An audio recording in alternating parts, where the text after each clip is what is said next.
கண்ணாடி போட்டிருக்கீங்களா? Contact lens போட்டிருக்கீங்களா? உங்களுக்கான அதிநவீன கண்டோரா லேசிக் தொழில்நுட்பம் இப்போது ஜோசப் ஐ ஹாஸ்பிட்டல்ல. கண்களுக்கான உலகத்தரம் வாய்ந்த சிகிச்சை பெற Joseph eye hospital, Melaputhur, Trichy. Madurai மாவட்டம் சோழவந்தானில் அமைந்துள்ள ஜனகை மாரியம்மன் கோயில் வைகாசி பெருந்திருவிழா விமரிசையாக நடைபெற்றது.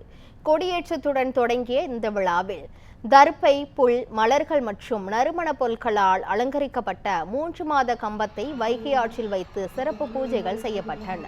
மேலும் 4 ரத வீதிகளில் பக்தர்களுடன் ஊர்வலம் நடைபெற்றது. இந்த விழாவில் சுமார் 5000க்கும் மேற்பட்ட பக்தர்கள் கலந்து கொண்டு சாமி தரிசனம் செய்தனர்.